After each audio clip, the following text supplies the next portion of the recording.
കേൾക്കുന്ന ദൈവവേദനേ, നിന്റെ ലക്ഷ്യമെന്താ? നിന്റെ ഉദ്ദേശമെന്താ? എന്തിനു വേണ്ടിയാ പ്രാർത്ഥിക്കുന്നത്?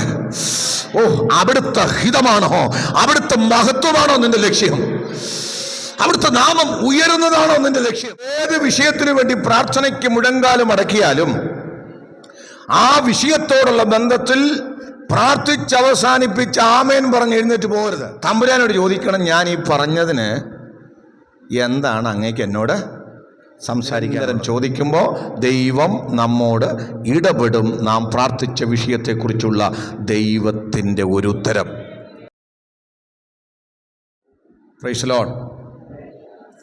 കർത്താവിൻ്റെ അതിപരിശുദ്ധമായ നാമം വാഴ്ത്തപ്പെടുമാറാകട്ടെ. ഈ അനുഗ്രഹിക്കപ്പെട്ട വിശുദ്ധ സഭായോഗത്തിൽ ഒരു പ്രാവശ്യം കൂടെ നമുക്ക് ജീവനുള്ള ദൈവത്തിന് മുമ്പാകെ ആയിരിക്കാൻ ദൈവമൊരുക്കിയ വിലപ്പെട്ട അവസരത്തിനായി ഞാൻ ദൈവത്തിന് സ്തോത്രം ചെയ്യുന്നു. നിങ്ങളെ എല്ലാവരെയും ഞാൻ കർത്താവിൽ വന്ദനം ചെയ്യുന്നു. എല്ലാവരും വളരെ പ്രാർത്ഥനയോടെ ദൈവത്തിൻ്റെ ശബ്ദം കേൾക്കുവാൻ ഒരുക്കമുള്ളവരായി ഇരിക്കണം. ഇന്ന് ദൈവത്തിൻ്റെ ആത്മാവ് നമ്മോട് സംസാരിക്കട്ടെ. നിങ്ങൾ പ്രാർത്ഥിച്ചു കൊണ്ടിരുന്നാൽ കർത്താവ് നിങ്ങളോട് നിശ്ചയമായും സംസാരിക്കും. എത്ര പേർക്ക് ഉറപ്പുണ്ട് കർത്താവ് എന്നോട് ഇന്ന് സംസാരിക്കുമെന്ന്? Price the Lord. സ്തോത്രം. നിശ്ചയമായും ദൈവം നമ്മോട് ഇന്ന് സംസാരിക്കും. നാം എല്ലാവരും ദൈവസന്നിധിയിൽ നിരന്തരം പ്രാർത്ഥിക്കുന്നവരാണ്. നമ്മുടെ ഒരു ദിവസം ആരംഭിക്കുന്നത് തന്നെ പ്രാർത്ഥനയോടെയാണ്, ഇല്ലയോ? കിടക്കപ്പായിൽ എഴുന്നേറ്റ് ആദ്യം ദൈവമുഖം അന്വേഷിക്കുക എന്നുള്ളതാണ് ആത്മീകൻ്റെ ഉത്തരവാദിത്വം. അതുകൊണ്ട് ആ സങ്കീർത്തനക്കാരൻ പറഞ്ഞു, അതികാലത്തെ ഞാൻ നിന്നെ അന്വേഷിക്കും. അപ്പോൾ ദൈവത്തെ അന്വേഷിച്ചുകൊണ്ടാണ് നമ്മുടെ ഒരു ദിവസം തുടങ്ങുന്നത്. നമ്മുടെ പ്രാർത്ഥനാ ജീവിതത്തിന് നാം എല്ലാവരും ഒരു മറുപടി ആഗ്രഹിക്കുന്നവരാണ്. പ്രാർത്ഥിക്കുന്ന നമ്മൾ ദൈവസന്നിധിയിൽ ചെന്ന് പ്രാർത്ഥിക്കുമ്പോൾ നമുക്ക് എല്ലാവർക്കും അറിയാം, ദൈവം നമ്മോട് പറയുന്ന 3 കാര്യങ്ങൾ. ഈ 3 കാര്യങ്ങളിൽ ഏതെങ്കിലും ഒന്ന് നമ്മുടെ പ്രാർത്ഥനയിൽ ദൈവം പറയും. അതെന്തൊക്കെയാണെന്ന് അറിയാമോ? അത് 3 ഒരുമിച്ച് പറയുമെന്നല്ല ഞാൻ പറഞ്ഞത്. 3-ൽ ഏതെങ്കിലും ഒന്ന് ഒരു പ്രാർത്ഥനയിൽ ദൈവം പറയും. എന്തോ മോനെ സുജോ, നീ ഇപ്പോൾ ഒരു കാര്യം ദൈവസന്നിധിയിൽ പ്രാർത്ഥിച്ചു. പാസ്റ്ററെ, ഞാൻ പ്രാർത്ഥിച്ചതേ ഉള്ളൂ, ദൈവം പറഞ്ഞത് എന്തുവാന്ന് എനിക്ക് അത് ഞാൻ നിങ്ങളോട് പറഞ്ഞിട്ടുണ്ട്. ഏത് വിഷയത്തിനു വേണ്ടി പ്രാർത്ഥനയ്ക്ക് മുഴങ്കാലം അടക്കിയാലും ആ വിഷയത്തോടുള്ള ബന്ധത്തിൽ പ്രാർത്ഥിച്ചവസാനിപ്പിച്ച് ആമേൻ പറഞ്ഞ് എഴുന്നേറ്റ് പോകരുത്. തമ്പുരാനോട് ചോദിക്കണം, ഞാൻ ഈ പറഞ്ഞതിന് എന്താണ് അങ്ങേക്ക് എന്നോട് സംസാരിക്കാനുള്ളത്? ചോദിക്കണം. ഇനി നിങ്ങൾ ആ ചോദിച്ച ഉടനെ നിങ്ങളോട് സംസാരിച്ചില്ലെങ്കിലും നിരന്തരം ചോദിച്ചുകൊണ്ടിരിക്കണം, കർത്താവേ, ഈ ദിവസങ്ങളിൽ ഞാൻ അങ്ങയോട് പ്രാർത്ഥിച്ചു കൊണ്ടിരിക്കുന്ന, അഭയയാചന കഴിച്ചുകൊണ്ടിരിക്കുന്ന വിഷയത്തെക്കുറിച്ച് അങ്ങ് എന്നോടൊന്നും പറഞ്ഞില്ലല്ലോ. ആമേൻ, എന്താണ് അങ്ങയ്ക്ക് പറയാനുള്ളത്? നിരന്തരം ചോദിക്കണം. നിരന്തരം ചോദിക്കുമ്പോൾ ദൈവം നമ്മോട് ഇടപെടും. നാം പ്രാർത്ഥിച്ച വിഷയത്തെക്കുറിച്ചുള്ള ദൈവത്തിൻ്റെ ഒരു ഉത്തരം. ആ ഉത്തരം പ്രാർത്ഥനയുടെ മറുപടിയാകണമെന്ന് നിർബന്ധമില്ല. ചിലപ്പോൾ മറുപടി ആയേക്കാം, ചിലപ്പോൾ ദൈവം മറ്റു ചില കാര്യങ്ങൾ നിങ്ങളോട് സംസാരിക്കും. പാസ്റ്ററെ, അത് ഞങ്ങളോട് എങ്ങനെയാണ് സംസാരിക്കുന്നത്? ദൈവത്തിന് നിങ്ങളോട് സംസാരിക്കാൻ പല മാർഗങ്ങളുണ്ട്. Price the Lord. നിരന്തരമായി ദൈവത്തോട് സംസാരിക്കുന്ന, പ്രാർത്ഥിക്കുന്ന തൻ്റെ ജനത്തോട് ദൈവം ആളുകൾക്ക് ഉറപ്പാകുന്ന നിലയിൽ സംസാരിക്കുന്ന ദൈവമാണ് എൻ്റെ ദൈവം. വിശ്വസിക്കുന്നവർക്ക് സ്തോത്രം ചെയ്യുക. നമ്മുടെ ദൈവം സംസാരിക്കുന്ന ദൈവമാണ്. അവൻ അവിടുത്തെ വിശുദ്ധ വചനത്തിലൂടെ ഒരുപക്ഷെ നിങ്ങൾ പ്രാർത്ഥിച്ച വിഷയത്തെക്കുറിച്ച് നിങ്ങൾക്ക് സ്ഥിരീകരണം നൽകിയേക്കാം. ഞാൻ പറഞ്ഞല്ലോ, വചനം കേൾക്കുമ്പോൾ വചനത്തിനകത്ത് ലോഗോസുമുണ്ട്, റെയ്മയുമുണ്ട്.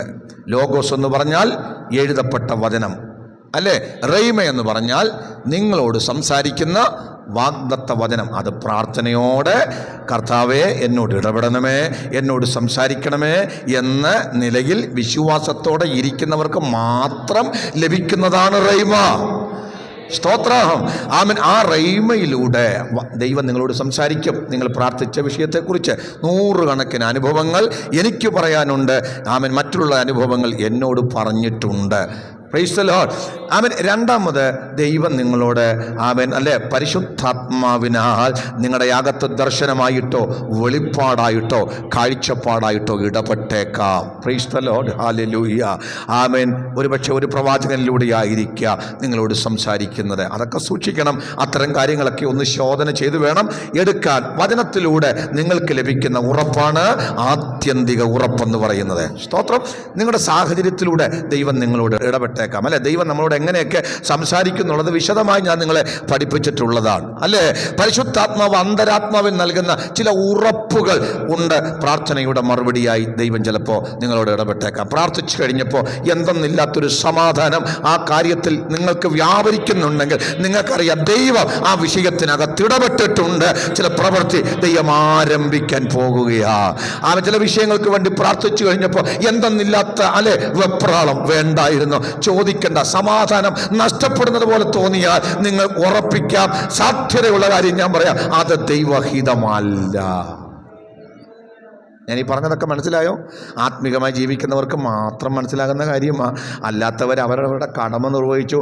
ആ കാര്യത്തിൽ ദൈവം കേൾക്കുവോ കേൾക്കുന്നില്ലയോ മറുപടി തരുമോ ഇല്ലയോ ഇതൊന്നും അവരുടെ വിഷയമല്ല. അവരവരുടെ ഡ്യൂട്ടി എന്ത് ചെയ്തു? അവരുടെ ജോലിയായിരുന്നു എന്ത് ചെയ്യുക? പ്രാർത്ഥിക്കുക. ആ പ്രാർത്ഥിക്കുന്ന വിഷയത്തെക്കുറിച്ച് പിന്നെ അവർക്കൊന്നും അറിയണ്ട. പക്ഷെ അങ്ങനല്ല. പ്രാർത്ഥിക്കുന്ന ദൈവവൈതൽ അറിയണം, ഞാൻ ആ പ്രാർത്ഥിച്ച വിഷയത്തെക്കുറിച്ച് തമ്പുരാന്റെ പദ്ധതി എന്താണ്. ഞാൻ പറഞ്ഞു വന്നതിൻ്റെ താല്പര്യം 3 കാര്യങ്ങൾ നിങ്ങളുടെ പ്രാർത്ഥനയിൽ ദൈവം പറയാൻ സാധ്യതയുണ്ട്. നമ്പർ 1, നിങ്ങളൊരു കാര്യം പ്രാർത്ഥിച്ചു കഴിയുമ്പോൾ ദൈവം നിങ്ങളോട് യെസ് അതെ ഞാനത് കേട്ടിരിക്കുന്നു, നിന്റെ പ്രാർത്ഥനയ്ക്ക് ഞാൻ മറുപടി തരികയാണ് എന്ന് പറഞ്ഞ് ഒരു പക്ഷേ ക്ഷണത്തിൽ ഒരു മറുപടി ദൈവം നിങ്ങൾക്ക് തന്നേക്കാം. Price the Lord. അവർക്ക് മനസ്സിലായി ഞാൻ പറഞ്ഞത്? ക്ഷണത്തിൽ ഒരു മറുപടി തരില്ലേ? ക്ഷണത്തിൽ മറുപടി തരില്ലേ? ഞാനത് തെളിയിക്കാം. അത് നിങ്ങൾക്ക് അന്നേരം മനസ്സിലാകും. രണ്ടാമത്തെ വിഷയം നിങ്ങൾക്കിപ്പോൾ മനസ്സിലായി. ദൈവം പറയാൻ പോകുന്നത് ചില വിഷയത്തിൽ ദൈവം പറയും എന്താണ്? വെയിറ്റ്, നീ കുറച്ച് സമയം കാത്തിരിക്കണം. കുറച്ച് സമയം കാത്തിരിക്കണം. നീ കുറച്ച് നാൾ കാത്തിരുന്നെങ്കിൽ മാത്രമേ നീ ചോദിച്ച വിഷയത്തിന് ഞാൻ മറുപടി നൽകിയുള്ളൂ. അപ്പോൾ പിന്നെ മൂന്നാമത് എന്തുമായിരിക്കും ദൈവം പറയുന്നത്? ആർക്കേലും പറയാം. ദൈവം മുഖത്ത് നോക്കി അറുത്ത് മുറിച്ചതുപോലെ പറയും, നോ, നീ ചോദിച്ച വിഷയത്തിന് മറുപടി ഇല്ല. ഇനി എൻ്റെ മുമ്പിലിരിക്കുന്ന ജനത്തോട് ഞാൻ ചോദിക്കുന്നു, നാളിതുവരെയായി പ്രാർത്ഥിച്ച വിഷയങ്ങളുടെ നടുവിൽ ഈ 3-ലേതെങ്കിലും ഒരു ശബ്ദം, ഒരു ഉത്തരം ദൈവം തന്നിരിക്കും. ഇതിലേതെങ്കിലും ഒന്ന് പ്രാപിച്ച ആരെങ്കിലും ഉണ്ടോ? പ്രാർത്ഥിച്ച വിഷയത്തിന് ക്ഷണത്തിൽ വിടുതൽ പ്രാപിച്ചവരാരെങ്കിലും ഉണ്ടോ? പ്രാർത്ഥിച്ച കാര്യത്തിന് പ്രാർത്ഥിച്ച സമയത്ത് അല്ലെങ്കിൽ അതിനടുത്ത ദിവസങ്ങളിൽ ആമേൻ താമസമില്ലാതെ ചില മറുപടികൾ കണ്ട എത്ര പേരുണ്ട്? ആമേൻ. അങ്ങനെ കണ്ടവരുണ്ടെങ്കിൽ കരമുയർത്തി ദൈവത്തെ സ്തുതിച്ചാൽ സ്തോത്രം. എന്നാൽ പ്രാർത്ഥിച്ച വിഷയത്തോടുള്ള ബന്ധത്തിൽ ദൈവത്തിന്റെ ആത്മാവ് അന്തരംഗത്തിലൂടെ അവൻ ഇടപെട്ടു, നിനക്ക് ഞാൻ അതിന് മറുപടി തരും, പക്ഷേ അല്പതാമസമുണ്ട്, അല്പകാലം നീ അതിനു വേണ്ടി കാത്തിരിക്കണം, നീ കാത്തിരിക്കുക, ഞാൻ നിശ്ചയമായും എൻ്റെ സമയത്ത് നിനക്ക് മറുപടി തരും എന്ന് ഇടപെട്ടവർ എത്ര പേരുണ്ട്? എത്ര പേരോട് ദൈവം അതിന് ഇടപെട്ടിട്ടുണ്ട്? ഇന്നും അവൻ പ്രാർത്ഥിക്കുന്ന വിഷയത്തിന് അവൻ ചില നാളുകൾക്ക് അപ്പുറമായി ഒരു വലിയ വിടുതൽ ഞാൻ കാണുമെന്ന് ഉറപ്പുള്ളവർ എത്ര പേരുണ്ട്? Price the Lord. Price the Lord. മൂന്നാമത്തെ വിഷയം, ചില വിഷയത്തിന് വേണ്ടി പ്രാർത്ഥിച്ചപ്പോൾ ഇല്ല, ഞാനതിന് നിനക്ക് മറുപടി തരില്ല. ആ വിഷയം നീ പ്രാർത്ഥിക്കണ്ട. നീ എത്ര കരഞ്ഞാലും ഞാൻ തരില്ല, എത്ര നിലവിളിച്ചാലും അതിന് ഞാൻ മറുപടി തരില്ല എന്ന് ചില വിഷയത്തോടുള്ള ബന്ധത്തിൽ ദൈവം ഇടപെട്ടിട്ടുള്ള എത്ര പേര് ഇതിനകത്തിരിപ്പുണ്ട്? അത്തരം അനുഭവങ്ങൾ എത്ര പേരുണ്ട്? സ്തോത്രം. അങ്ങനെ സംസാരിച്ചിട്ടും പിന്നെയും ദൈവത്തോട് മത്സരിച്ച് അല്ലെ ദൈവഹിതത്തിന് വിരുദ്ധമായി പ്രാർത്ഥിക്കുന്ന ആരെങ്കിലും ഉണ്ടോ? അതോ ഇല്ല ഞാനത് തരില്ല എന്ന ശബ്ദം കേൾക്കാഞ്ഞത് കൊണ്ടാണോ നിങ്ങൾ ചില വിഷയത്തിന് വേണ്ടി പിന്നെയും പറഞ്ഞുകൊണ്ടിരിക്കുന്നത്? എത്ര ഗൗരവമുള്ള കാര്യമാണ് ഞാൻ പറയുന്നത്. പ്രാർത്ഥനയുടെ മറുപടിയോടുള്ള ബന്ധത്തിൽ നോ എന്ന പദമാ ദൈവം പറയുന്നതെങ്കിൽ നീ അത് കേട്ടിരിക്കണം. ഇല്ലെങ്കിൽ പിന്നെ എന്ത് ചെയ്യും? നടക്കാത്ത കാര്യത്തിന് വേണ്ടി പ്രാർത്ഥിച്ചുകൊണ്ടിരിക്കേണ്ടി വരും. ഇന്ന് പകൽക്കാലം അത് നമുക്ക് വരരുത്. അതാണ് ഇന്നത്തെ നമ്മുടെ സന്ദേശം. ദൈവം 3 കാര്യങ്ങൾ പറയാൻ സാധ്യത. വാക്യം വായിക്കാം. യെശയ്യാപ്രവചനം 65-ാം അധ്യായം 24-ാമത്തെ വാക്യം ഒരാൾക്ക് വായിക്കാം. ഹബക്കൂക്കിന്റെ പ്രവചനം 2-ാം അധ്യായത്തിന്റെ 3-ാമത്തെ വാക്യം വേറൊരാൾക്ക് വായിക്കാം. യാക്കോബ് 4:3 ആമേൻ മറ്റൊരാൾക്ക് വായിക്കാം. യെശയ്യാവ് 65-24. പ്രവാചകൻ പറയുകയാ, അവർ വിളിക്കുന്നതിന് മുമ്പേ ഞാൻ ഉത്തരമരുളും. അവർ സംസാരിച്ചു കൊണ്ടിരിക്കുമ്പോൾ തന്നെ ഞാൻ കേൾക്കും. ഓ, എത്ര അനുഗ്രഹിക്കപ്പെട്ട വചനമല്ലേ! സ്വർഗത്തിലെ ദൈവം പറയുക, അവർ വിളിക്കുന്നതിന് മുമ്പേ ഞാൻ ഉത്തരമരുളും. ഇന്ന് പകൽക്കാലം ചില വിഷയങ്ങൾ ഞാൻ വിശദീകരിക്കാം കേട്ടോ. ചില വിഷയങ്ങൾ പ്രാർത്ഥിക്കുമ്പോഴുണ്ടല്ലോ, നീ പ്രാർത്ഥിക്കുന്നതിന് മുമ്പേ തന്നെ ദൈവം ഉത്തരം റെഡിയാക്കി വച്ചിരിക്കുക. ഹബക്കൂക്ക് 2:3 ദൈവം പറയാ, മകളെ ദർശനത്തിന് ഞാനൊരു അവധി വെച്ചിരിക്കുന്നു, അത് സമാപ്തിയിലേക്ക് ബന്ധപ്പെടുന്നു. സമയം തെറ്റുകയുമില്ല, വൈകിയാലും അതിനായി കാത്തിരിക്കുക, അത് വരും നിശ്ചയം, താമസിക്കുകയുമില്ല. എന്താ പ്രവാചകന് നമ്മളോട് പറയാനുള്ളത്? സ്തോത്രം. ദർശനത്തിന് നിന്റെ വിഷയം അവധിക്ക് വെച്ചിരിക്കുകയാണ്. നിന്റെ ചില വിഷയങ്ങൾക്ക് ഞാൻ അവധി വെച്ചിരിക്കുക. ഞാനിത് വിശദീകരിക്കുക, എന്തിനാ ദൈവം അവധി വെച്ചിരിക്കുന്നത്? അതൊക്കെ നിങ്ങൾക്കത് വചനം പഠിക്കുമ്പോൾ മനസ്സിലാകും. എല്ലാവരും ശ്രദ്ധിക്കണമേ, എല്ലാവരും ഏകാഗ്രതയോടെ ഇരിക്കണം. ദൈവം അവധിക്ക് ചില വിഷയങ്ങൾ വെച്ചിട്ടുണ്ട്. Price the Lord. അത് അതിൻ്റെ സമയം പൂർത്തീകരിക്കപ്പെടുമ്പോൾ എടുക്കും. അല്ലവനെ അവനത് താമസിക്കുകയുമില്ല, അതിനായിട്ട് നീ കാത്തിരിക്കണം. ഇനി യാക്കോബ് 4:3 വായിക്കാം. എങ്കിലും യാചിക്കുന്നു എങ്കിലും നിങ്ങളുടെ ഭോഗങ്ങളിൽ ചിലവിടേണ്ടതിന് വല്ലാതെ യാചിക്കൊണ്ട് ഒന്നും ലഭിക്കുന്നില്ല. ചോദ്യമുണ്ട്, യാചനയുണ്ട്, പക്ഷേ തങ്ങളുടെ ഭോഗങ്ങളിൽ ചിലവിടേണ്ടതിന്, തങ്ങളുടെ ശരീര ആസക്തി തീർക്കേണ്ടതിന്, അവൻ തന്റെ ഭൗതികമായ കാര്യങ്ങൾ മാത്രം വെച്ചുകൊണ്ട് അല്ലെ തങ്ങളുടെ മോഹങ്ങളുടെ നിവർത്തിക്കായി വല്ലാതെ യാചിക്കുന്നത് കൊണ്ട് ദൈവം അതിനെല്ലാം നോ നോ നോ പറഞ്ഞുകൊണ്ടിരിക്കുന്നു എന്നാണ് അവൻ യാക്കോബ് നമ്മളെ പഠിപ്പിക്കുന്നത്. ഇന്ന് പകൽക്കാലം പ്രാർത്ഥിക്കുന്ന ദൈവവേദനേ, പ്രാർത്ഥനയും യാചനയും ഒക്കെ ഉണ്ട്, പക്ഷെ സ്വർഗത്തിലെ ദൈവം നോ പറഞ്ഞുകൊണ്ടിരിക്കുന്നത് അവൻ ശ്രദ്ധിക്കുന്നുണ്ടോ?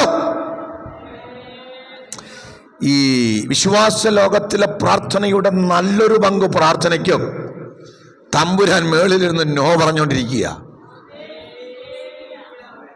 പക്ഷെ ഇവരിത് കാണുന്നില്ല, കേൾക്കുന്നില്ല, അറിയുന്നില്ല, പിന്നെയും എന്ത് ചെയ്തുകൊണ്ടിരിക്കുക? യാചിച്ചുകൊണ്ടേയിരിക്കുക. എന്നാൽ ചില പ്രാർത്ഥനകൾ സ്വർഗത്തിലെ ദൈവം കേൾക്കുമ്പോൾ ആമൻ അവരപേക്ഷിക്കുന്നതിന് മുമ്പേ ഉത്തരം റെഡിയാക്കി വെച്ചേക്കുക. ആമൻ വിളിക്കുന്നതിന് മുമ്പേ തമ്പുരാൻ ഉത്തരമരുളുകയാ. ചില വിഷയങ്ങൾ തമ്പുരാൻ കേട്ടിട്ട് പറയാ, ഒന്ന് വെയിറ്റ് ചെയ്യ്, ദർശനത്തിന് അവധി വെച്ചിരിക്കുന്നു. ഇനി നമ്മൾ പഠിക്കാൻ പോകുന്നത് എന്ത് വിഷയമാണ് ദൈവം ചോദിക്കുന്നതിന് മുമ്പേ റെഡിയാക്കി വെച്ചേക്കുന്നത്? അങ്ങനെ ദൈവം പ്രാർത്ഥന കേൾക്കുമോ? യെസ്, ദൈവം അങ്ങനെ പ്രാർത്ഥന കേൾക്കും. സ്തോത്രം. അതിന് ഉദാഹരണമായി ഞാൻ നിങ്ങളോട് പറയാൻ ആഗ്രഹിക്കുന്നത്, എന്ത് തരത്തിലുള്ള പ്രാർത്ഥനയാണ് ദൈവം വേഗത്തിൽ കേൾക്കുന്നത്, വേഗത്തിൽ ഉത്തരമരുളുന്നത്? ഒന്നാമത്തെ ചിന്ത, ദൈവത്തിൻ്റെ മഹത്വത്തിനു വേണ്ടിയുള്ള അപേക്ഷകളും പ്രാർത്ഥനകളുമൊക്കെ തമ്പുരാൻ വേഗത്തിൽ ഉത്തരമരുളും. ഞാൻ പറഞ്ഞത് തിരിഞ്ഞോ?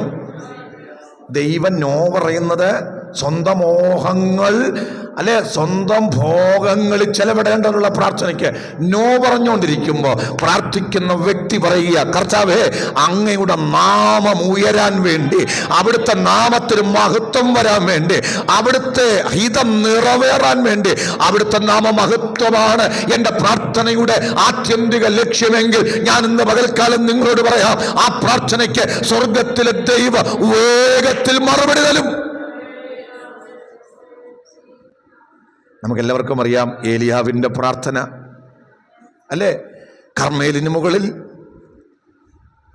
സ്തോത്രം ഇടിഞ്ഞു കിടന്ന യാഗപീഠമൊക്കെ പണിത് എല്ലാം നിരയാക്കി. Price the Lord.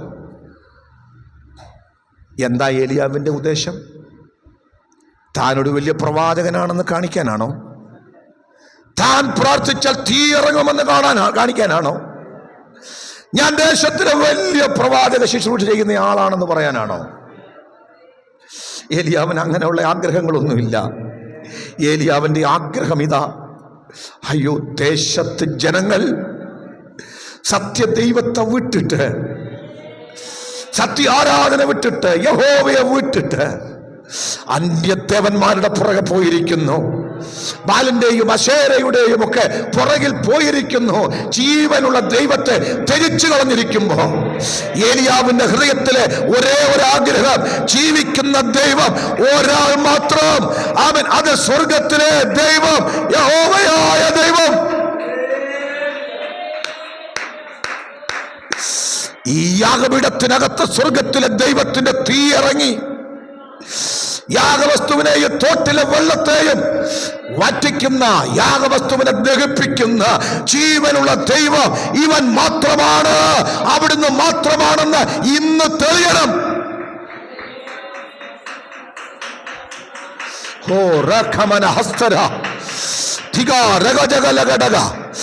പ്രാർത്ഥിക്കുന്ന ദൈവം, ഇതിലേ നിന്റെ ലക്ഷ്യമെന്താ?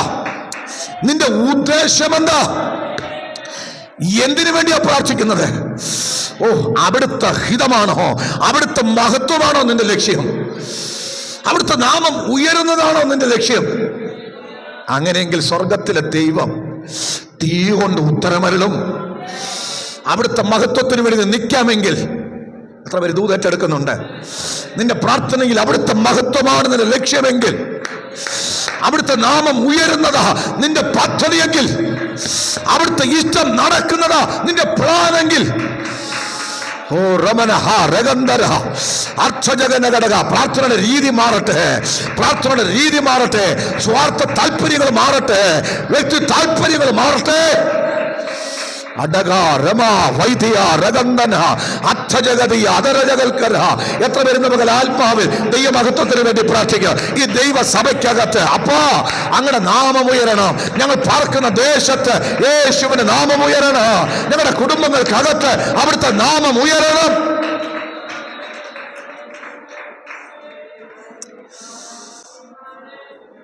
ആ വാക്യം ഒന്ന് വായിച്ചേ. 18:36. 1 രാജാക്കന്മാർ 18:36 മുതൽ ഉള്ള വാക്യങ്ങൾ ഒന്ന് വായിച്ചേ, വേഗം വായിച്ചേ. ഭോജനയാഗം കഴിക്കുന്ന നേരമായപ്പോൾ ഏലിയാ പ്രവാചകൻ അടുത്തു ചെന്നു അബ്രഹാമിന്റെയും ഇസഹാക്കിന്റെയും ഇസ്രായേലിന്റെയും ദൈവമായ യഹോവേ. കണ്ടോ? ഇസ്രായേലിൽ നീ ദൈവമെന്നും ഞാൻ അവിടുത്തെ ദാസനെന്നും ഈ കാര്യങ്ങളൊക്കെ ഞാൻ നിന്റെ കൽപ്പന പ്രകാരം ചെയ്തു എന്നും ഇന്ന് വെളിപ്പെട്ടു വരട്ടെ.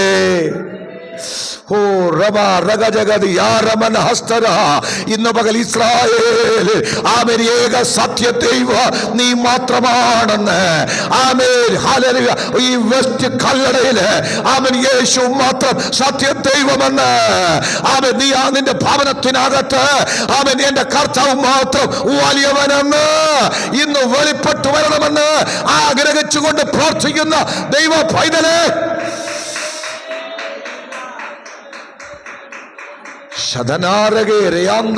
ഇന്ന് പകൽക്കാല പ്രാർത്ഥനയുടെ രീതി ചേഞ്ച് ചെയ്യണം. സ്തോത്രം. അവന്റെ നാമത്തിന്റെ മഹത്വമാ നിന്റെ ലക്ഷ്യമെങ്കിൽ സ്വർഗം പ്രാർത്ഥന കേൾക്കും. സ്തോത്രം. അയച്ച മോളെ, യഹോവേ എനിക്ക് ഉത്തരമരുളണമേ. നീ ദൈവം തന്നെ യഹോവേ.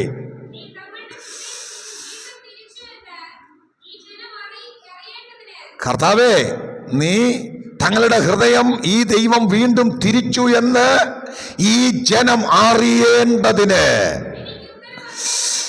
എനിക്ക് ഉത്തരമരുളണമേ എന്ന് അവൻ പറഞ്ഞു. അവിടുത്തെ പദം ശ്രദ്ധിച്ചോ? ഉടനെ ഉടനെ. സ്തോത്രം. അവന്റെ മഹത്വമായ ഏലിയാവിന്റെ ലക്ഷ്യമെങ്കിൽ ഉടനെ തീയിറങ്ങും. നിന്റെ ലക്ഷ്യം അവന്റെ മഹത്വമാണെങ്കിൽ ഉടനെ ചിലത് സംഭവിക്കുമെന്നേ. ഉടനെ ചിലത് സംഭവിക്കും. ദൈവം നിന്നെ നോക്കിക്കൊണ്ടിരിക്കുകയാ. നിന്റെ ഹൃദയത്തിനകത്ത് ലക്ഷ്യമെന്താ? മഹത്വം അവനാണോ അതോ മഹത്വം നീ എടുക്കാനാണോ? ഞാൻ പ്രാർത്ഥിച്ചത് കൊണ്ട് എന്റെ നാമം ഉയരാൻ, എന്റെ പേര് ഉയരാൻ. അവന്റെ ആഗ്രഹം അവിടുത്തെ നാമം ഉയരണം. ഉടനെ ഹോമയുടെ തീ ഇറങ്ങി ഹോമയാകവും വിറകും മണ്ണും ദഹിപ്പിച്ചു. തോട്ടിലെ വെള്ളവും വറ്റിച്ചു കളഞ്ഞു. അപ്പോസ്തല പ്രവൃത്തി 4-ാം അധ്യായത്തിന്റെ 29 മുതൽ 31 വരെയുള്ള വാക്യങ്ങൾ. പത്രോസും യോഹന്നാനും കൂടെ മുടന്തനായ മനുഷ്യനെ എന്ത് ചെയ്തു? സൗഖ്യമാക്കി. ഈ സൗഖ്യം വന്നതിന് ശേഷം പത്രോസ് ധൈര്യം പൂണ്ട് ഇങ്ങനെ നിന്ന് ജനത്തോട് സംസാരിച്ചു. പറഞ്ഞു, ഞങ്ങളുടെ ശക്തി കൊണ്ടും ഞങ്ങളുടെ ഭക്തി കൊണ്ടും വന്നതല്ല സൗഖ്യമാക്കിയത്. ഇത് അബ്രഹാമിൻ്റെയും ഇസഹാക്കിൻ്റെയും യാക്കോബിൻ്റെയും ദൈവമായ യഹോവ തൻ്റെ ദാസനായ യേശുവിനെ മഹത്വപ്പെടുത്തിയതാ. യേശുവാണ് ഇത് ചെയ്തത്. Price the Lord. അവർ പറഞ്ഞു, ഈ കർത്താവിനെ നിങ്ങൾ എല്ലാവരും എന്ത് ചെയ്തു? കുരിശിൽ തറച്ചു, കൊന്നു. പക്ഷെ ദൈവം മരണപാശങ്ങളെ അഴിച്ച്, സ്തോത്രം, അവനെ എഴുന്നേൽപ്പിച്ചു, ഉയർപ്പിച്ചു. അവന്റെ നാമത്തിൽ പാപമോചനം പ്രസംഗിക്കപ്പെടും. അവൻ രോഗികളെ സൗഖ്യമാക്കുന്ന ദൈവം. അവൻ മരണത്തെ ജയിച്ചു ഉയർത്തെഴുന്നേറ്റ ദൈവം. സ്തോത്രം. പത്രോസിന്റെ അതിപ്രസിദ്ധമായ പ്രസംഗം 4-ാം അധ്യായത്തിലുണ്ട്. 12-ാമത്തെ വാക്യം, മറ്റൊരുത്തനിലും രക്ഷയില്ല. നാം രക്ഷിക്കപ്പെടാൻ ആകാശത്തിന്റെ കീഴിൽ മനുഷ്യന്റെ ഇടയിൽ നൽകപ്പെട്ട വേറൊരു നാമവുമില്ലെന്ന് പത്രോസ് ധൈര്യത്തോടെ പ്രഖ്യാപിക്കുകയാണ്. നിങ്ങൾ നോക്കിക്കേ, സുവിശേഷത്തിന്റെ ശക്തി അവിടെ വ്യാപരിക്കുകയാണ്. 18-ാം വാക്യം വായിച്ചേ. പിന്നെ അവരെ വിളിച്ചിട്ട് യേശുവിന്റെ നാമത്തിൽ അശേഷം സംസാരിക്കരുത് എന്ന് പറഞ്ഞു. എന്താ മറുപടി? പത്രോസും യോഹന്നാനും, ദൈവത്തെക്കാൾ അധികം നിങ്ങളെ അനുസരിക്കുന്നത് ദൈവത്തിന് മുമ്പാകെ യോഗ്യമോ എന്ന് ചോദിച്ചു. സഹിക്കുമോ അവർക്ക്? ഇല്ല. അവരെന്തു ചെയ്തു? സ്തോത്രം.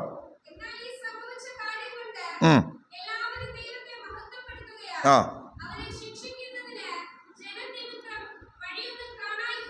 ആ കണ്ടോ?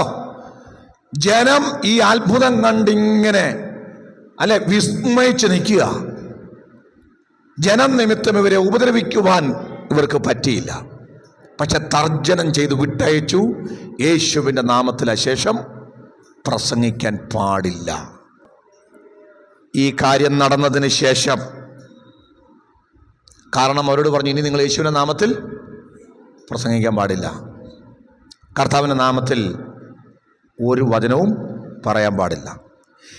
ഇത് നടന്നു. അതിനുശേഷം പത്രോസും യോഹന്നാനുമൊക്കെ എഴുന്നേറ്റ് വന്ന്, നമ്മൾ വായിക്കുന്നു 23-ാമത്തെ വാക്യം, വിട്ടയച്ച ശേഷം അവർ കൂട്ടാളികളുടെ അടുക്കൽ ചെന്ന് മഹാപുരോഹിതന്മാരും മൂപ്പന്മാരും തങ്ങളോട് പറഞ്ഞതെല്ലാം അറിയിച്ചു. എന്ന് പറഞ്ഞാൽ ഇനി മേലാൽ യേശുവിൻ്റെ നാമത്തിൽ സംസാരിക്കാൻ പാടില്ല എന്ന് പറഞ്ഞത് അറിയിച്ചു. അപ്പോഴേ ഇവരൊരുമിച്ച് കൂടി ഒരു ഭയങ്കര പ്രാർത്ഥന. നിന്റെ ദാസനായ ദാവീദ് മുഖാന്തരം പരിശുദ്ധാത്മാവിനാൽ അരുളി ചെയ്തവനെ, നീ അഭിഷേകം ചെയ്ത യേശു എന്ന നിന്റെ പരിശുദ്ധ ദാസന് വിരോധമായി ഹെരോദാവും പൊന്തിയോസ് പീലാത്തോസും ജാതികളും ഇസ്രായേൽ ജനവുമായി ഈ നഗരത്തിൽ ഒന്നിച്ചുകൂടി ഇതെല്ലാം സംഭവിക്കണമെന്ന് നിന്റെ കൈയും നിന്റെ ആലോചനയും മുൻ നിയമിച്ചതൊക്കെയും ചെയ്തിരിക്കുന്നു. സത്യം. ഇപ്പോഴോ കർത്താവേ, പറയുക, കർത്താവേ അവരുടെ ഭീഷണിയെ നോക്കണമേ. സംസാരിക്കരുതെന്ന് പറഞ്ഞില്ലേ? തർജ്ജനം ചെയ്തില്ലേ? പറയാ, ദൈവമേ ഞങ്ങളെ ഭീഷണിപ്പെടുത്തി, പക്ഷെ ഞങ്ങളെ അല്ല, നിന്റെ വചനം പറയരുതെന്നാ പറഞ്ഞത്. അവനവരുടെ ഭീഷണികളെ നോക്കണമേ. വായിക്കാം. കണ്ടോ, സൗഖ്യമാക്കുവാൻ നിന്റെ കൈ നീട്ടുന്നതിനാലും നിന്റെ പരിശുദ്ധദാസനായ യേശുവിന്റെ നാമത്താൽ അടയാളങ്ങളും അത്ഭുതങ്ങളും ഉണ്ടാകുന്നതിനാലും നിന്റെ വചനം പൂർണ്ണ ധൈര്യത്തോടുകൂടെ പ്രസ്താവിപ്പാൻ നിന്റെ ദാസന്മാർക്ക് കൃപ നൽകണമേ എന്ന് ഇങ്ങനെ പ്രാർത്ഥിച്ചപ്പോ, കേൾക്കണേ, എങ്ങനെ പ്രാർത്ഥിച്ചപ്പോ ഇങ്ങനെ പ്രാർത്ഥിച്ചപ്പോ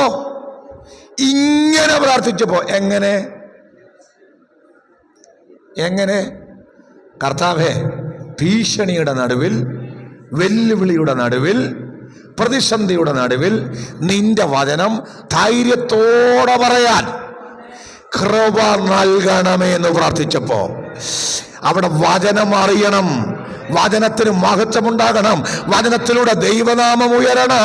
വെല്ലുവിളിയുടെ നടുവിൽ അങ്ങനെ നാമം ഉയരണം. വെല്ലുവിളിക്കുന്നിടത്ത് അത്ഭുതങ്ങളും അടയാളങ്ങളും നടക്കണം.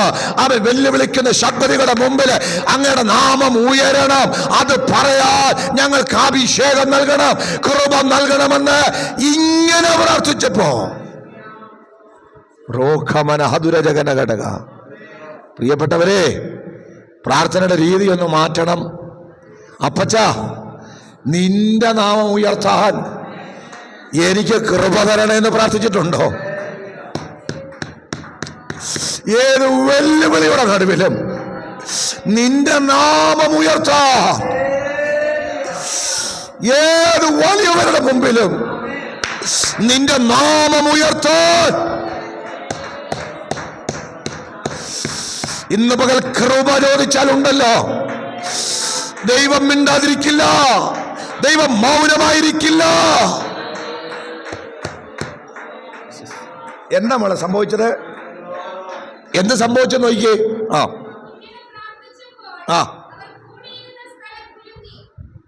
ഇങ്ങനെ പ്രാർത്ഥിച്ചപ്പോൾ കൂടിയിരുന്ന സ്ഥലം എല്ലാവരും പരിശുദ്ധാത്മാവ് നിറഞ്ഞവരായി ധൈര്യത്തോടെ ദൈവത്തിന്റെ വചനം പങ്കുവച്ചു. എത്ര പേർക്കെന്ന് വചനം മനസ്സിലായി? പ്രാർത്ഥനയ്ക്ക് മറുപടി വേണോ? ഉടനെ ചിലത് കുലുങ്ങണോ? അമ്മേ, കുലുങ്ങാത്ത സ്ഥലം കുലുങ്ങണോ? ഇന്ന് പകൽ അഭിഷേകത്തിന് ചോദിക്ക്, എന്തിനുള്ള അഭിഷേകമാ? ആമേൻ, അവിടുത്തെ വചനം പറയാനുള്ള അഭിഷേക. അവൻ ദേശത്ത് വെല്ലുവിളിക്കുന്ന അവൻ ശക്തികളുടെ മുമ്പിൽ പരിശുദ്ധദാസനായ നമ്മുടെ കർത്താവിനെ ഉയർത്താ, യേശുവിന്റെ നാമം ഉയർത്താ നീ പ്രാർത്ഥിക്കാൻ തുടങ്ങിയ കർത്താവേ, നിന്നെ ഉയർത്താൻ എനിക്ക് ശക്തി തരണമെന്ന്, അവൻ നിന്റെ വചനം പറയാൻ എനിക്ക് കൃപ തരണമെന്ന്, വെല്ലുവിളിയുടെ നടുവിൽ, പോരാട്ടത്തിന്റെ നടുവിൽ യേശുവിന്റെ നാമം ഉയർത്താൻ എനിക്ക് ശക്തി വേണമെന്ന് പറഞ്ഞാൽ പിന്നെ തരാമെന്ന് ദൈവം പറയേല. നാളെ ആകട്ടെന്ന് പറയത്തില്ല. ഉടനെ അപ്പോ തന്നെ അവരിരുന്ന സ്ഥലം വേണോ? മറുപടി വേഗത്തിൽ വേണോ? സ്തോത്രം. സ്വാർത്ഥ താല്പര്യത്തിന് വേണ്ടി പ്രാർത്ഥിച്ചാൽ നടക്കുകയല്ല. അവൻ്റെ നാമം ഉയരണം. അവനെക്കുറിച്ച് ചിലത് പറയണം. യേശുവിനെ കുറിച്ച് പറയാൻ ധൈര്യമില്ലാത്തവരോട്, ഭയമുള്ളവരോട്, ലജ്ജയുള്ളവരോട് ഞാനിന്ന് പകൽ പറയുക, നിന്നെ ലജ്ജ മാറ്റുന്ന പരിശുദ്ധാത്മാവ്. ഇന്ന് പകൽക്കാലം നിന്റെ അകത്തുള്ള അവൻ ലജ്ജ അവൻ മാറ്റാൻ, അതാ നമ്മൾ പ്രാപിച്ച ആത്മാവിനെ കുറിച്ച് വചനം പറയുക. നമ്മുടെ മേൽ അവൻ പ്രാപിച്ചിരിക്കുന്ന ആത്മാവ് ഭീരുത്വത്തിന്റെ ആത്മാവ് അല്ല കേട്ടോ. അവൻ ഇത് ശക്തിയുടെ, അവൻ സ്നേഹത്തിന്റെ, സുബോധത്തിന്റെ ആത്മാവ്. ഇന്ന് പകൽ എത്ര പേർക്ക് വേണം? അവൻ ദൈവത്തിന്റെ വചനം പറയാ, ദൈവത്തിന്റെ നാമം ഉയർത്താൻ എനിക്ക് ശക്തി വേണം, എനിക്ക് ധൈര്യം വേണം, എനിക്ക് ബലം വേണം. അതിന് അങ്ങയുടെ ആത്മാവിനാൽ എന്നെ നിറയ്ക്കണമെന്ന് പ്രാർത്ഥിക്കേ. സ്തോത്രം. വേഗത്തിൽ വേഗത്തിൽ വേഗത്തിൽ. അപ്പോ ദൈവം വേഗത്തിൽ ഉടനെ മറുപടി തരാൻ ആഗ്രഹിക്കുന്നവനാ. ഉടനെ തരും. എന്തു വേണം? അതിനകത്ത് എന്തു വേണം? മഹത്വം വേണം. ദൈവത്തിന് ദൈവനാമം ഉയരണം. എൻ്റെ നാമമല്ല, അവിടുത്തെ ഇഷ്ടം. അവിടുത്തെ നാമത്തിന് ഉയർച്ച ഉണ്ടാകണം, മഹത്വം ഉണ്ടാകണം. ഉടനെ മറുപടി വേണോ? സ്തോത്രം. അവിടത്തെ കുറിച്ച് പറയാൻ ഏത് വെല്ലുവിളിയുടെ നടുവിലും, ഏത് പോരാട്ടത്തിന്റെ നടുവിലും അവിടത്തെ കുറിച്ച് പറയാൻ നിനക്ക് ആഗ്രഹമുണ്ടോ? ആഗ്രഹമുണ്ടോ? അപ്പോ ചിന്ത ഇതാണ്, അവന്റെ മഹത്വം, അവന്റെ നാമമഹത്വം. നിന്റെ പ്രാർത്ഥനയിൽ അതാണ് ലക്ഷ്യമെങ്കിൽ ദൈവം വേഗത്തിൽ മറുപടി തരും. രണ്ടാമത്തെ വിഷയം, ദൈവം ചിലപ്പോൾ നമ്മളോട് പറയും കാത്തിരിക്കണം, കാത്തിരിക്കണം. നമ്മൾ വായിച്ചില്ലേ വാക്യം? ഏതാ വായിച്ചത്? ഹബക്കൂക്ക് 2:3. ദർശനത്തിന് അവധി വെച്ചിരിക്കുന്നു. ഇത് നമുക്കെല്ലാം അറിയാവുന്ന വിഷയമാണ്. ഞാനതുകൊണ്ട് ഒത്തിരി വിശദീകരിക്കുന്നില്ല. കാത്തിരിപ്പ് പറയുന്ന എന്തിനാണ്? ഞാൻ കഴിഞ്ഞ ദിവസമൊക്കെ സംസാരിച്ചു. ദൈവം ചില വിഷയം മറുപടി ഉണ്ട്, പക്ഷെ എന്ത് ചെയ്യണം? കാത്തിരിക്കണം. അത് ഞാൻ കഴിഞ്ഞ വെള്ളിയാഴ്ച ദിവസം സംസാരിച്ചിരുന്നു. കഴിഞ്ഞ വെള്ളിയാഴ്ച പറഞ്ഞത് എന്താ? അതിൻ്റെ ഒരു പ്രധാനപ്പെട്ട കാരണം, ഒന്ന്, പ്രാർത്ഥിക്കുന്നയാളിൻ്റെ വിശ്വാസം എന്ത് ചെയ്യണം? ശക്തിപ്പെടുത്തണം. ഓർമ്മയുണ്ടോ പറഞ്ഞത്? വിശ്വാസം. അപ്പം നിങ്ങളുടെ വിശ്വാസം എന്ത് ചെയ്യണം? ഒന്ന് സ്ട്രോങ് ആകണം. നിങ്ങളുടെ വിശ്വാസത്തിൻ്റെ പരിശോധന സ്ഥിരത ഉളവാക്കുന്നു. ചുമ്മാ പ്രാർത്ഥിച്ചാൽ കിട്ടുകയല്ല.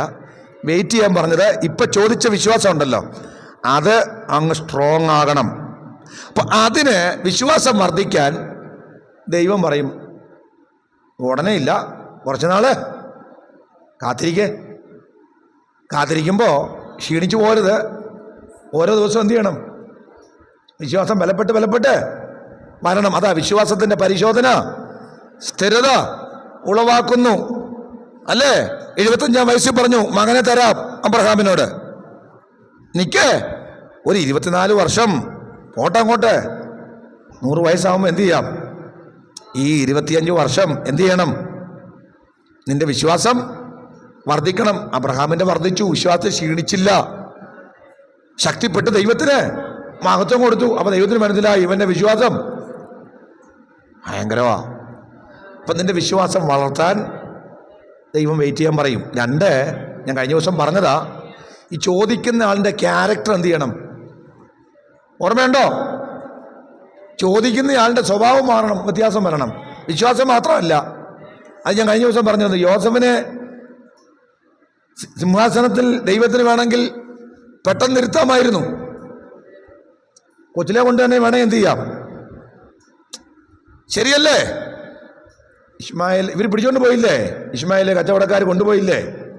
കൊണ്ടുപോയി കൊടുത്തു. നേരെ കൊണ്ടുപോയി ഇശ്മായേലിനോട് പറയരുതോ, എന്താ രാജ്യം ഭരിക്കുന്ന ഫറവോന്റെ അവിടെ ചെല്ലുമ്പോൾ ഫറവോന്റെ മകൾക്ക് മോശയോട് താല്പര്യം തോന്നിയതുപോലെ ജസ്റ്റ് താല്പര്യം തോന്നിയാൽ പോരെ രാജാവിന്? അല്ലേ? ദൈവത്തിന് ഒരു കാര്യവും അസാധ്യമല്ല. ഇരിക്കട്ടെ, അവൻ രാജകൊട്ടാരത്തിൽ വളരട്ടെ, മോശ വളർന്ന പോലെ. സമയമാകുമ്പോൾ പിടിച്ച് പെട്ടെന്ന് എന്ത് ചെയ്യാം? 19 വയസ്സ് 20 വയസ്സിൽ പിടിച്ച് വേണം എന്ത് ചെയ്യാം? ഞാൻ പറഞ്ഞതിന് താല്പര്യം, ഈ യോസഫിനെ പെട്ടെന്ന് സിംഹാസനത്തിൽ ഇരുത്താൻ ദൈവത്തിന് ബുദ്ധിമുട്ടൊന്നും ദൈവത്തിന് അറിയാൻ വയ്യാഞ്ഞിട്ടുമല്ല. പക്ഷേ ആ സിംഹാസനത്തിൽ ഇരുത്താൻ യോസഫ് കുറച്ച് കാര്യങ്ങൾ പഠിക്കണം. അതുകൊണ്ട് വചനത്തിൽ എഴുതിയിട്ടുണ്ട്, അവൻ്റെ വചനത്താൽ അവന് ശോധന വന്നു. വചനം അവനെ ശോധന ചെയ്തു, അല്ലേ? അവൻ്റെ വചനത്താൽ അവന് ശോധന വരണം, അവനെ പരിശോധിക്കണം, കരുത്താകണം. പൊട്ടക്കണത്തിന് ചില പാഠങ്ങൾ പഠിക്കാനുണ്ടവൻ. സ്തോത്രം. പൊത്തിഫറിന്റെ വീട്ടിൽ നിന്ന് നമുക്ക് കുറച്ച് കാര്യങ്ങൾ പഠിക്കാനുണ്ട്. കാരാഗ്രഹത്തിനകത്ത് കിടന്ന് കുറച്ച് കാര്യങ്ങൾ പഠിക്കാനുണ്ട്. ആ സിംഹാസനത്തിനകത്തോട്ട് കൊണ്ട് ഇരുത്താൻ, അവിടെ ഇരിക്കാനുള്ള പക്വതയിലേക്ക് ഇവൻ വരണം. ഇന്ന് പകൽ പരിശുദ്ധാത്മാവ് വെയിറ്റിംഗ് പീരീഡ് വെച്ചിരിക്കുന്നത് നീ എന്ന വ്യക്തിക്ക് അവൻ വ്യത്യാസം വരണം. അവൻ അത് ഞാൻ റോമാലേഖനം ബന്ധിപ്പിച്ചു പറഞ്ഞു. റോമാലേഖനം 5-ാം അധ്യായം ബന്ധിപ്പിച്ചു പറഞ്ഞു. കഷ്ടത സഹിഷ്ണുതയെയും സഹിഷ്ണുത സിദ്ധതയെയും സിദ്ധത പ്രത്യാശയും ഉളവാക്കുന്നു. അവിടെ സിദ്ധത എന്ന് പറയുന്നത് അവൻ നല്ല ക്യാരക്ടറാണെന്ന്, അവൻ കഷ്ടതയുള്ള ഒരാൾക്ക് മാത്രമേ നല്ല സ്വഭാവം ഉണ്ടാകത്തുള്ളൂ. അപ്പൊ അതുകൊണ്ട് ദൈവം നമുക്ക് വെയിറ്റിംഗ് പീരീഡ് വെക്കും. അത് നല്ലതിനാ. അതിനകത്ത് പ്രധാനപ്പെട്ട ഒരു കാര്യമുണ്ട്, ദൈവത്തിൻ്റെ ടൈമിങ്ങും കൂടെ കറക്റ്റ് ആവണം. ദൈവം പല കാര്യങ്ങൾ പ്ലാൻ ചെയ്ത് വെച്ചിട്ടുണ്ട്. ആ ടൈമിങ് കൂടെ കറക്റ്റ് ആവുമ്പോഴേ ദൈവം എന്ത് ചെയ്യൂ? അത് ചെയ്യത്തുള്ളൂ. അതുകൊണ്ടാണ് വെയിറ്റിംഗ്. എന്നാൽ ഇനി അവസാനത്തെ കാര്യം, ദൈവം ചില കാര്യങ്ങൾക്ക് എന്തോ പറയും, നോ. എന്താ നോ പറയാൻ കാര്യം? അത് നിനക്ക് ആവശ്യമില്ല, അത് നിനക്ക് ആവശ്യമില്ലാത്ത കാര്യമാണ്, അല്ലേ? സ്തോത്രം. ഇസ്രായേലിനെ ശപിക്കാൻ ബിലയാമിന് ആഗ്രഹം കൊണ്ട് നിൽക്കാൻ വയ്യ, പോണം. അത് ശപിക്കാൻ പോകാൻ കാരണം ബാലാക്ക് വന്ന് വിളിക്കുന്നു, പിന്നെ കുറച്ച് സാമ്പത്തിക ഇടപാടും ഉണ്ട്. അപ്പം ഈ സാമ്പത്തിക ഇടപാടും ശുശ്രൂഷയ്ക്കുള്ള വിളിയുമായപ്പോഴത്തേക്ക് പുള്ളി എന്ത് ചെയ്തു? പോകാനങ്ങ് തീരുമാനിച്ചു. ചുമ്മാ പോകാൻ പറ്റുമോ? ദൈവത്തോട് പോയി ഒന്ന് ചോദിച്ചപ്പോൾ ദൈവം പറഞ്ഞു, നീ പോകരുത്. അവൻ വന്ന് പറഞ്ഞു, ബാലാക്കിനോട് പറഞ്ഞു, പോകരുതെന്ന് എന്നോട് പറഞ്ഞേക്കുന്നേ. അപ്പോൾ പിന്നെ അവൻ കുറച്ചുകൂടെ കൂടുതൽ എന്ത് ചെയ്തു? ഓഫറുകൾ കൊടുത്തു. അപ്പോൾ പിന്നെയും ചെന്നിട്ട് ദൈവത്തോട്, ഞാൻ ഒന്ന് പോയിട്ട് നോക്കിയും കണ്ടുമൊക്കെ പറയാം, എൻ്റെ ഭാഷയാണ് കേട്ടോ. അപ്പോൾ ദൈവം പറഞ്ഞു, എന്നോട് പോകല്ലെന്നാണ് പറഞ്ഞത്. അപ്പം ചെന്ന് പറഞ്ഞു, പോകരുതെന്നാണ് പറഞ്ഞേക്കുന്നത്. അപ്പോൾ പുള്ളി കൂടുതൽ എന്ത് ചെയ്തു? ഓഫറുകളാ. പിന്നെയും എന്ന് ചോദിച്ചു ദൈവത്തോട്, ഞാനൊന്ന് പോയിട്ട് വരട്ടെ, ഞാനൊന്നും. അവസാനം ദൈവം പറഞ്ഞു, പോന്ന് പറഞ്ഞു. നമ്മൾ ഈ പിള്ളേർ വന്നിങ്ങനെ ബഹളം ഉണ്ടാക്കുമ്പോൾ എന്നാ പോ എന്ന് പറയില്ലേ? എന്തോ അതിൻ്റെ അർത്ഥം?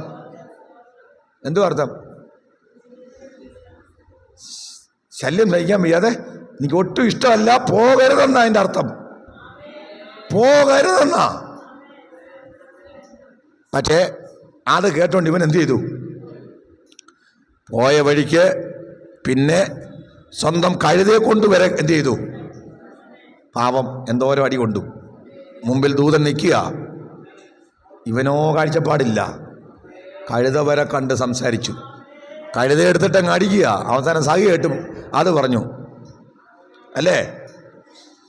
കഴുത വരെ സംസാരിച്ച് പോകരുത്, മുമ്പിൽ ദൂതൻ നിൽപ്പുണ്ട്, നീ എന്തിനാ എന്നെ അടിക്കുന്നത്? ഇത്രയും നാൾ നീ പറഞ്ഞതെല്ലാം ഞാൻ കേട്ട് ചെയ്തില്ലേ?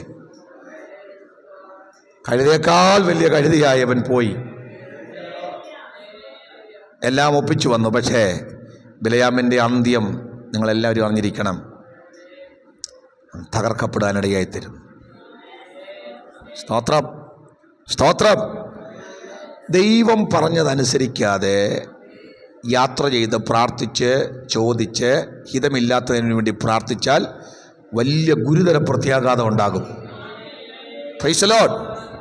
സ്തോത്രം. അപ്പോൾ ദൈവം ചില കാര്യങ്ങൾക്ക് നോ പറഞ്ഞാൽ അത് നോയാ. പിന്നെ അതിനകത്ത് എസ് ആക്കാൻ നടക്കരുത്. എസ് ആക്കിയാൽ കുഴപ്പമാ. എന്നാൽ ചില കാര്യങ്ങളിൽ ദൈവം നോ പറയുന്നതിന് പിന്നിൽ ദൈവത്തിന് വേറെ ചില പരിപാടിയുണ്ട്. അത് പൗലോസിനോട് നിങ്ങൾ ചോദിക്കണം. പൗലോസിൻ്റെ ജഡത്തിൽ ശൂലം വന്നു അല്ലേ? ശൂലം എന്താണെന്നൊക്കെ നിങ്ങളെ ഞാൻ പറഞ്ഞിട്ടുള്ളതാണ്, ഓർമ്മയുണ്ടോ? അതിൻ്റെ വിശദീകരണങ്ങൾ ആ ഭാഗത്തേക്ക് പോകുന്നില്ല. അവൻ ദൈവത്തോട് 3 വട്ടം പ്രാർത്ഥിച്ചു, 3 പ്രാവശ്യം പ്രാർത്ഥിച്ചു. ദൈവം ആ പ്രാർത്ഥനയ്ക്ക് മറുപടി കൊടുത്തില്ല, ശൂലം മാറിയില്ല. പക്ഷേ ദൈവം വേറൊരു കാര്യം പറഞ്ഞു, എൻ്റെ കൃപ നിനക്ക് മതി, അത് ബലഹീനതയിൽ. അച്ഛാ, ചില കാര്യങ്ങളിൽ ദൈവം നോ പറയുന്നത് നീ ഒന്ന് താഴാൻ വേണ്ടിയാ. അവർക്ക് മനസ്സിലായി? കൃപയിൽ നീ നിൽക്കണം, കൃപ പ്രാപിച്ച് ശുശ്രൂഷിക്കണം, കൃപ പ്രാപിച്ച് ജീവിക്കണം. അതിനാ ഈ ശൂലം എല്ലാം കൂടെ അങ്ങ് മാറ്റി തന്നാൽ നീ നിഗളിക്കും. ചിലതിന് മറുപടി തരാത്തതേ അവൻ്റെ കൃപയിൽ നീ നിലനിൽക്കേണ്ടതിനാ. എൻ്റെ കൃപ നിനക്ക് മതി, അത് ബലഹീനതയിൽ. ഓ, പൗലോസ് ആ കൃപ പ്രാപിച്ച് ശുശ്രൂഷിച്ചു, തകർന്നു പോയില്ല, നിലനിന്നു. അവൻ കർത്താവിന് വേണ്ടി നിന്നു. ഇന്ന് പകൽ പ്രാർത്ഥിക്കുന്ന ജനത്തോട് അവസാനമായി ഞാൻ പറയുന്നു, ദൈവം നിങ്ങൾക്ക് വേണ്ടി പ്രവർത്തിക്കാൻ, വേഗത്തിൽ പ്രവർത്തിക്കാൻ, വേഗത്തിൽ മറുപടി അയക്കാൻ, ഒറ്റ കാര്യം, അവൻ്റെ മഹത്വം വെളിപ്പെടാൻ വേണ്ടി പ്രാർത്ഥിക്കാൻ. നിൻ്റെ ഏത് വിഷയവുമാകട്ടെ, അതിൻ്റെ അകത്തെ ലക്ഷ്യം അവൻ്റെ മഹത്വമായിരിക്കണം. ഞാൻ പറയാം, ജോലിയാണ് നീ പ്രാർത്ഥിക്കുന്നതെങ്കിൽ അതിനകത്തും അവൻ്റെ മഹത്വത്തെക്കുറിച്ച് നിനക്ക് പ്ലാൻ ഉണ്ടെങ്കിൽ വേഗത്തിൽ ചിലത് നടക്കും. നടക്കുമോ? വീടാണ് നിൻ്റെ ലക്ഷ്യം, നിനക്കൊരു വീട് വേണം, നിനക്ക് വേണ്ടി താമസിക്കാൻ വേണ്ടി മാത്രമാണെങ്കിൽ ചിലപ്പോൾ താമസിക്കും. പകരം അതിനകത്തൊരു ദൈവപ്രവൃത്തിക്കായി നിനക്ക് പദ്ധതി ഉണ്ടെങ്കിൽ ദൈവത്തെ കളിപ്പിക്കാൻ പറ്റുമോ? ശരി, പ്രാർത്ഥിക്കാൻ നേരത്തെ കർത്താവേ, ചില ആൾക്കാർ അങ്ങനെയൊക്കെയാ, ബുദ്ധിമാന്മാരാ. ദൈവമേ, എനിക്കൊരു വീട് തന്നാൽ എന്ത് ചെയ്യും? അതിനകത്തെ ഒരു മുറി എന്താ, ധനികയായ സ്ത്രീ കൂടെ കടന്നു വരുന്ന പ്രവാചകന് വേണ്ടി ഒരു റൂം അല്ലേ? കർത്താവേ, ദൈവദാസന്മാർക്ക് അല്ലെങ്കിൽ പ്രാർത്ഥിക്കും ജനത്തിന് അല്ലെങ്കിൽ ആത്മീയ കാര്യങ്ങൾക്ക് എന്നൊക്കെ പറയും. പക്ഷേ ഇവർ വിചാരിക്കുന്നത് ദൈവം ഇത് കേട്ട് പ്രവർത്തിക്കും. സമയമാകുമ്പോൾ ഇല്ലെന്ന് പറയാൻ പറ്റുന്ന അങ്ങനെ വല്ല നടക്കുന്ന ആർക്കെങ്കിലും ചിന്തയുണ്ടോ? നീ ചിന്തിക്കുന്നതും നീ മനസ്സിൽ പ്ലാൻ ചെയ്യുന്നതും അറിയുന്നവനാ ദൈവം. ചിന്തിക്കുന്ന മുന്നമേ അറിയുന്നവനാ. അതുകൊണ്ട് മനുഷ്യനെ പറ്റിക്കാൻ, ദൈവത്തെ പറ്റിക്കാൻ പറ്റില്ല. ദൈവം നിന്റെ ലക്ഷ്യം അറിയുന്നു. ഏത് കാര്യത്തിന് മക്കളെ പ്രാർത്ഥിച്ചാലും അതാ നിങ്ങളുടെ പ്രാർത്ഥന നിങ്ങൾ അറിയണം. ജോലിയാണോ? ജോലിക്ക് വേണ്ടി പ്രാർത്ഥിക്കുമ്പോൾ എന്തോ പ്രാർത്ഥിക്കണമെന്നറിയോ? കർത്താവെ, ആരാധിക്കാൻ സ്ഥലമുള്ളിടത്ത് വേണം, ഞാൻ ആ ജോലി കിട്ടിയാൽ അത് നിമിത്തം ദൈവനാമത്തിന് പ്രയോജനം ഉണ്ടാകണം. അവൻ എന്ത് തിന്നാലും കുടിച്ചാലും ദൈവനാമത്തിൻ്റെ മഹത്വമാ നിന്റെ ലക്ഷ്യമെങ്കിൽ ഞാനൊരു കാര്യം പറയാം, നിന്റെ പ്രാർത്ഥനയ്ക്ക് സ്വർഗത്തിലെ ദൈവം അവൻ താമസം വരുത്തത്തില്ല. കാരണം അവനറിയാം, ഇവന് ഞാൻ എന്ത് ചെയ്താലും അതിനകത്ത് എനിക്കൊരു മഹത്വമുണ്ട്. സ്തോത്രം. കുടുംബജീവിതമാകട്ടെ, ജോലിയാകട്ടെ, എന്തുമാകട്ടെ, അതിൻ്റെ പിന്നിലെല്ലാം ഇതെല്ലാം ദൈവനാമത്തിനാണെങ്കിൽ, ദൈവരാജ്യത്തിനാണെങ്കിൽ അതിനകത്ത് ദൈവം വേഗത്തിൽ മറുപടി തരും. ചില കാര്യങ്ങൾ ദൈവം ഡിലേയാക്കി വെച്ചിട്ടുണ്ടെങ്കിൽ, താമസിപ്പിച്ചിട്ടുണ്ടെങ്കിൽ, ഒരു കാര്യം ഓർത്തോ, അത് നന്മയ്ക്കാ, നിന്റെ വിശ്വാസം വർദ്ധിപ്പിക്കാനാ, നിന്റെ സ്വഭാവത്തിൽ രൂപാന്തരം വരുത്താനാ, ഏറ്റവും മെച്ചമായത് നിനക്ക് തരാൻ വേണ്ടിയാ. എന്നാൽ ചില കാര്യങ്ങൾ ദൈവം നോ പറഞ്ഞിട്ടുണ്ടെങ്കിൽ, അച്ഛാ, അമ്മമ്മേ, സഹോദരി, നീ നിർത്തിക്കോ, ആ വിഷയത്തിന് വേണ്ടി നീ പ്രാർത്ഥിക്കണ്ട. ദൈവത്തിന് ഇഷ്ടമില്ലാത്ത ഒന്നും നിനക്ക് വേണ്ട, ദൈവഹിതമില്ലാത്ത ഒന്നും നിനക്ക് വേണ്ടെന്നേ. ദൈവത്തോട് പിടിച്ചു മേടിക്കാൻ, ചോദിച്ചു മേടിക്കാൻ പോകണ്ട. അനുവദനീയ ഹിതത്തിൽ ലഭിക്കുന്നത് മതി, മതി, മതിയെന്നേ. ഇന്ന് പകൽക്കാലം ഒരു കാര്യം കൂടെ, ചില കാര്യങ്ങൾക്ക് നോ പറഞ്ഞിട്ടുണ്ടെങ്കിൽ അതിൻ്റെ അർത്ഥം നീ ഒന്ന് താഴാൻ, അവൻ്റെ കൃപ പ്രാപിക്കാൻ, കൃപ പ്രാപിച്ച് ജീവിക്കാൻ ദൈവം ആഗ്രഹിക്കുന്നു. കർത്താവിനോട് പറ, കർത്താവേ, ദൈവമേ, അത് മാറിയില്ലെങ്കിലും, ആ രോഗം മാറിയില്ലെങ്കിലും, ആ പ്രതിസന്ധി മാറിയില്ലെങ്കിലും, അതിന് നടുവിലും വിശ്വസ്തയോടെ അങ്ങേ സേവിക്കാൻ എനിക്ക് ശക്തി പകരുന്ന, ബലം പകരുന്ന അവിടുത്തെ കൃപ ഓരോ ദിവസവും നൽകി എന്നെ നടത്തണമെന്ന് ഇന്ന് പകൽക്കാലം എത്ര പേര് പ്രാർത്ഥിക്കുക, എത്ര പേര് ദൈവമുമ്പാകെ യാചിക്കും? എല്ലാ കണ്ണുകളും യേശുവിന് മുമ്പിലൊന്ന് അടഞ്ഞിട്ട്, എല്ലാവരും കണ്ണുകളെ അടച്ച് അല്പ മിനിറ്റുകൾ ദൈവമുമ്പാകെ, വചനത്തിന് മുമ്പാകെ സമർപ്പിച്ചു പ്രാർത്ഥിക്കുമോ? ഹല്ലേലൂയ.